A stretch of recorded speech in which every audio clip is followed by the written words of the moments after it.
સામાન્ય માણસના જીવની કિંમત કેટલી હોઈ શકે? જ્યારે પણ આવા કિસ્સા બને ત્યારે અમે વારંવાર એવું પૂછતા હોય છે કે સામાન્ય વ્યક્તિ, મજૂર વ્યક્તિ કે ગરીબ વ્યક્તિના જિંદગીની કિંમત કેટલી આંકવામાં આવે છે. ઘણીવાર એવું થાય કે સામાન્ય વ્યક્તિના જીવની કિંમત 100-200 રૂપિયા આંકવામાં આવે. 200 થી 300 રૂપિયાની સેફટી કિટ આવે જેને પહેરીને જીઈબીના વર્કરો થાંભલા ઉપર ચડી શકે અને જેનાથી તેઓનો જીવ બચી શકે.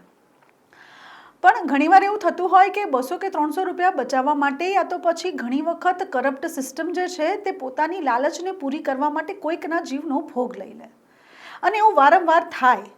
અને શા માટે ન થાય?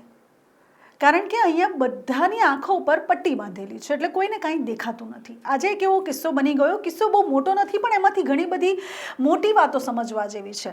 સામાન્ય વ્યક્તિ જે છે તે જીઆઈડીસી ના કોન્ટ્રાક્ટમાં કામ કરી રહ્યો છે. જીઆઈડીસીના કોન્ટ્રાક્ટરો દ્વારા મોટા મોટા પોલ લગાવવામાં આવે છે, વીજળીના થાંભલા ઊભા કરી દેવામાં આવે છે અને જ્યારે આ થાંભલામાં કંઈક પણ પ્રકારનું ભંગાણ પડે, કંઈક બગડે ત્યારે કોન્ટ્રાક્ટરો દ્વારા મજૂરો મોકલવામાં આવે છે. જે મજૂરો મોકલવામાં આવે છે તેઓને કોઈ પણ પ્રકારની સેફટી આપવામાં આવતી નથી. એટલે આજે એક સીસીટીવી કેમેરામાં કેદ થયેલી ઘટના જે છે તે આપની સમક્ષ રજૂ કરીએ છીએ. પહેલાં તમે આ સીસીટીવી કેમેરાની ફૂટેજ જુઓ અને તેના પછી કહો કે ખરેખર સામાન્ય માણસના જીવની કિંમત કેટલી અને જો કોઈક ભૂલ કરે તો એ ભૂલનું ભોગવણ કોને કરવું પડે. તો સૌપ્રથમ પહેલાં જોઈએ સીસીટીવી કેમેરાની ફૂટેજ. આ વિડીયો મકરપુરા વિસ્તારનો છે. મકરપુરા જીઆઈડીસીમાં કોન્ટ્રાક્ટર દ્વારા વીજળીનો થાંભલો ઊભો કરવાની કામગીરી કરવામાં આવી રહી છે.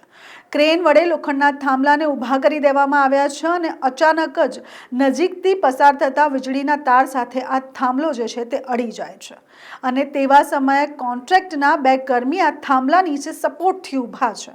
તેની સાથે થાંભલા ઉપર તે કંઈક કામ પણ કરી રહ્યા છે અને પલક ઝબકતા આ વીજળીનો કરંટ જે છે આ બંનેને લાગે છે અને તેની સાથે આ બંને જે છે તે જમીન ઉપર ઢળી પડે છે. હવે આ આખી ઘટના જે છે તે સીસીટીવી કેમેરામાં કેદ થઈ છે.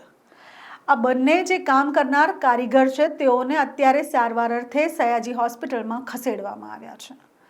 આ સીસીટીવી કેમેરામાં આ એક ઘટના કેદ થઈ. આવી કેટલી ઘટના રોજબરોજ બનતી હશે અને જ્યારે આ ઘટનાઓ બનતી હશે ત્યારે કેટલાકના જીવ પણ જતા હશે અને કેટલાના મોભા પણ ખોરવાતા હશે.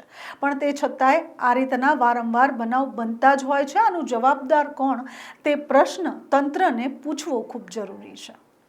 આખી એ ઘટનાને ફરી એક વખત જુઓ અને તેના પછી વિચારો કે સામાન્ય માણસ જે છે તે ગમે ત્યારે ગમે તે ભૂલ કરે અને આ ભૂલનું ભોગવણ આવા ગરીબ લોકો બને છે.